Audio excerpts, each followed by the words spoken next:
শিক্ষার্থী বন্ধুরা, তোমরা কেমন আছো? আশা করি ভালোই আছো। অনলাইন ক্লাসে তোমাদের সবাইকে স্বাগত জানাচ্ছি। আমি মোহাম্মদ আব্দুল আলিম, সিনিয়র শিক্ষক, হযরত শাহপরান উচ্চ বিদ্যালয়, খাদিমনগর, সিলেট। আজকে আমি দশম শ্রেণীর পদার্থবিজ্ঞান বই থেকে গতি অধ্যায়ের কয়েকটি গাণিতিক সমস্যার সমাধান করে দেব। আশা করি তোমরা যদি এই ক্লাসটা অনুসরণ করো, ফলো করো, অবশ্যই তোমরা উপকৃত হবে। তাহলে ক্লাসটা শুরু করা যাক। শুরুতে আমরা দেখে নেই এই গতি অধ্যায়ের কি কি সূত্র আছে, সূত্রগুলো আমরা দেখে নিই। গতি অধ্যায়ের সূত্রগুলো আমি বোর্ডে লিখি। গতি অধ্যায়ে এই সমীকরণগুলো আছে, এই সূত্রগুলো আছে। আমরা যদি গতি অধ্যায় থেকে কোনো গাণিতিক সমস্যার সমাধান করতে চাই, তাহলে অবশ্যই এই সূত্রগুলো আমাদের মুখস্থ রাখতে হবে। তো আমি প্রথমে একটি গাণিতিক সমস্যার সমাধান করব।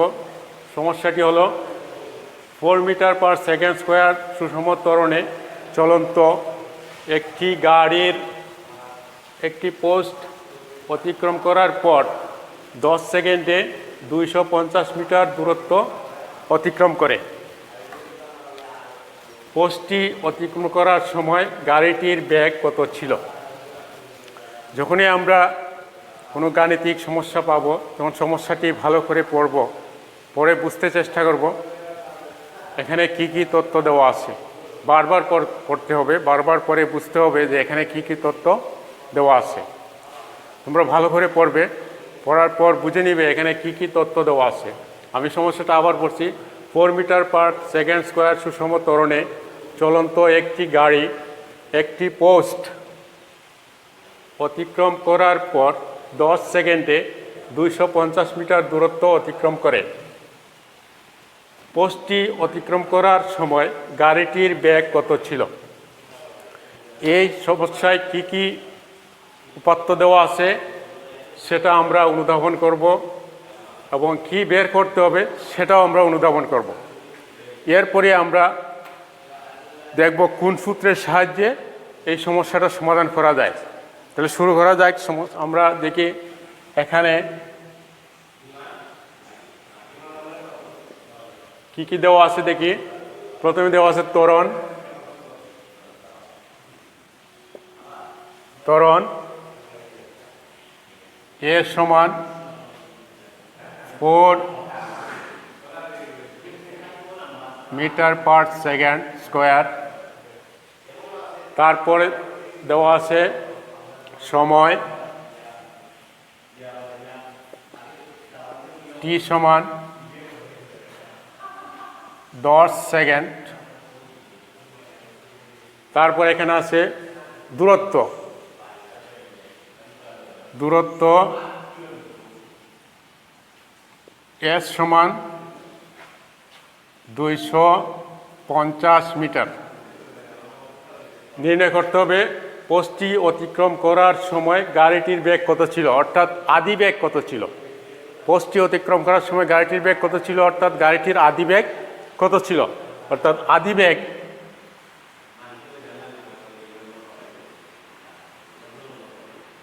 ইউ সমান হোয়াট, অর্থাৎ কি। এখন আমরা দেখি এই যে রাশিগুলো আছে, এই রাশিগুলা থেকে আমরা একটা সূত্র বাছাই করব। এখানে রাশিগুলোর উপর ভিত্তি করে আমরা একটা সূত্র বাছাই করব। দেখব এই রাশিগুলো কোন সূত্রের মধ্যে আছে। এখানে কোন সূত্রের মধ্যে এই রাশিগুলো আছে আমরা এখানে দেখব। আমরা দেখি এখানে পর্যবেক্ষণ করে দেখি যে এই সূত্রের মধ্যে এই রাশিগুলো আছে। এই রাশিগুলোর সূত্রের মধ্যে 4টা রাশি আছে। 4টা রাশির মধ্যে 3টা রাশির মান দেওয়া আছে, একটি রাশির মান বের করতে হবে। তাহলে আমরা শুরু করি। তাহলে আমরা জানি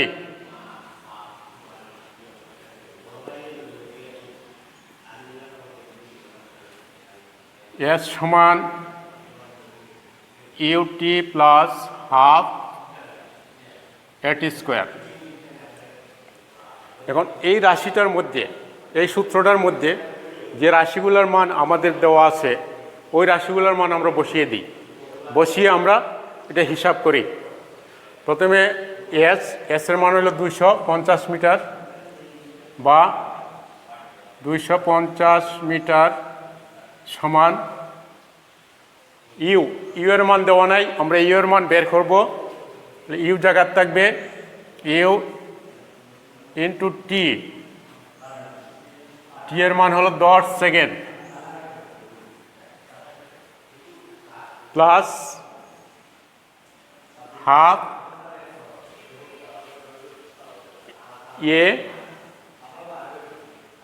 এর মান হলো 4 metre per second square into t square into 10 s whole square. আমরা এই সূত্রটার মধ্যে রাশিগুলোর মান বসিয়ে দিলাম। এখন আমরা এগুলোর হিসাব করি। বা 250 মিটার সমান ইউ ইন্টু 10 এস। এখন এটারে আমরা হিসাব করলে পাবো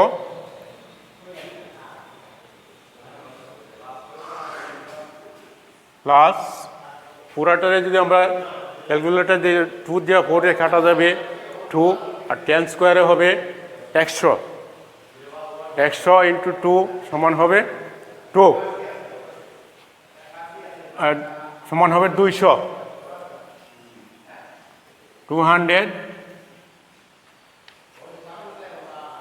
মিটার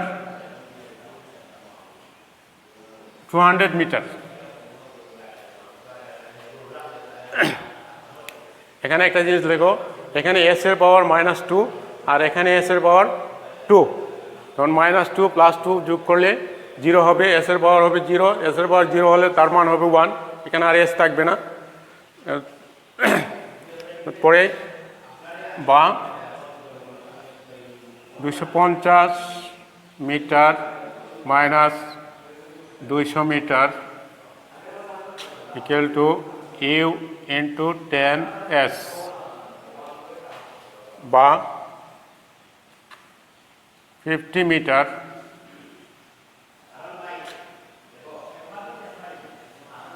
ইউ ইন্টু 10 এস।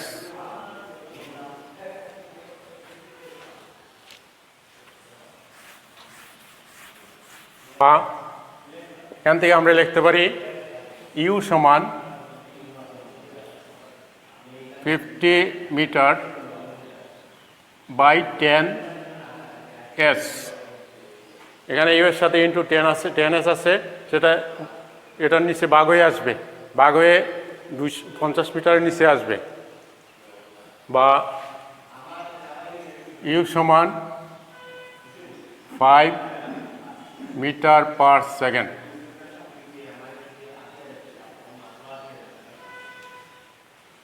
অতএব পোস্টটি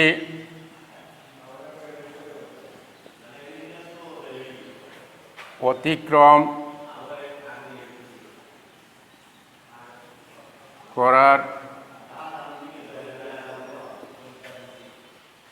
সময় গাড়িটির বেগ ছিল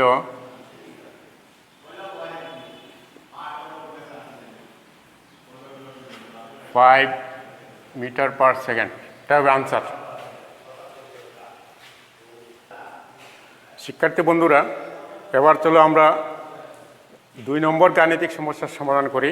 2 নম্বর গাণিতিক সমস্যাটা কি আমরা বোর্ডে একটু দেখি। সমস্যাটা হলো, ভূমি ত্যাগ করার পূর্বে স্থির অবস্থান থেকে একটি বিমান 12 মিটার পার সেকেন্ড স্কোয়ার সুষম ত্বরণে রানওয়েতে 2.4 কিলোমিটার দৌড়ায়। রানওয়ে অতিক্রম করতে বিমানটির কত সময় লাগবে? এই সমস্যাটা আমাদেরকে বারবার করে বুঝতে হবে, এখানে কি কি তথ্য দেওয়া আছে এবং কি বের করতে হবে। তো আমরা শুরুতে দেখি এখানে কি কি দেওয়া আছে। এখানে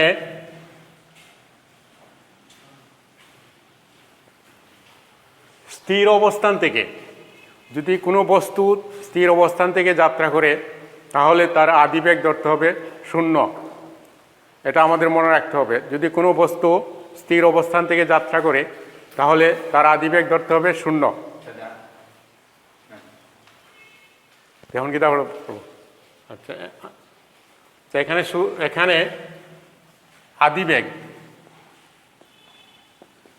আদিবেগ ইউ সমান 0 মিটার পার সেকেন্ড।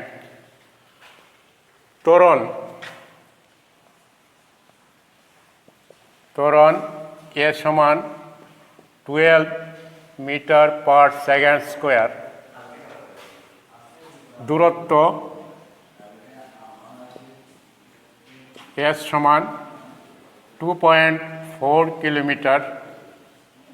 এই দূরত্বকে আমরা মিটারে নিব। এককগুলা সম্পূর্ণ মিটারে নিতে হবে। দূরত্ব যদি কিলোমিটারে থাকে তাহলে মিটারে নিতে হবে, সেন্টিমিটার তাহলে মিটারে নিতে হবে। তাহলে কিলোমিটারে আমরা যদি 1000 দিয়ে গুণ করি তাহলে মিটার হবে। তাহলে 1000 দিয়ে 2.4কে গুণ করলে হবে 2400 মিটার। এখন আমাদের নির্ণয় করতে হবে কত সময় লেগেছিল। সময় টি সমান কত। এখন এই রাশিগুলোর উপর ভিত্তি করে আমাদেরকে সূত্রটা নির্বাচন করতে হবে। এই রাশিগুলো থেকে আমরা দেখি ইউ এ এস টি, তাহলে এই সূত্রটাই আবার আমাদের কাজে লাগবে। তাহলে আমরা লিখতে পারি আমরা জানি এস সমান ইউটি প্লাস হাফ এট স্কোয়ার। এই সূত্রের মধ্যে আমাদের কাছে যে রাশিগুলোর মান এখানে আছে ওই রাশিগুলোর মান আমরা বসিয়ে দিব এবং হিসাব করব। হিসাব করলে আমরা টি এর মান পেয়ে যাব। বা এস এর মান হলো 2400 মিটার। ইউ এর মান 0, টি এর মান নেই, টি এর মান বের করতে হবে প্লাস হাফ ইন্টু এর মান হলো 12 metre per second square into t square. T এর মান নেই, টি এর মান আমরা বের করব। বা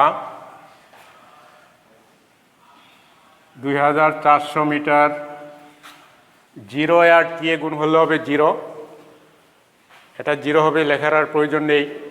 2 দ্বারা 12কে কাটলে হবে 6 metre per second square into t square.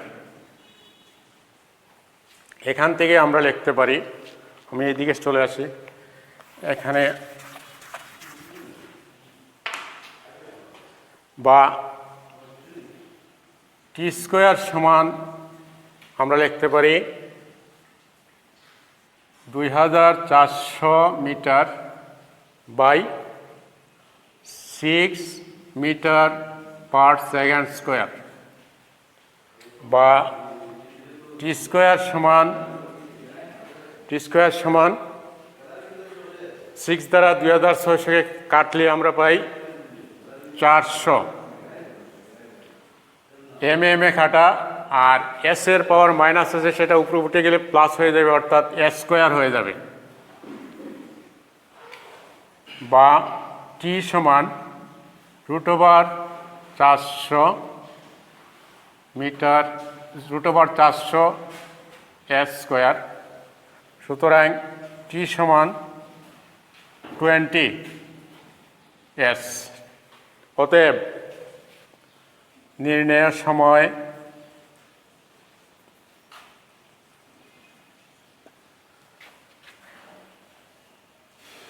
20 second. আশা করি তোমরা সমস্যাটার সমাধান বুঝতে পেরেছো। তোমরা যদি চেষ্টা করো বাসায়, অবশ্যই তোমরা এটা থেকে উপকৃত হবে এবং ভালো করে তোমরা যে কোনো সমস্যা যদি থাকে পদার্থবিজ্ঞানের ভালো করে পড়বে এবং পরে সমস্যাটা বুঝতে হবে যে কী কী তথ্য দেওয়া আছে এবং কী বের করতে হবে। তাহলে আজকের মতো এখানেই শেষ। তোমরা ভালো থেকো, ভবিষ্যতে আবার দেখা হবে।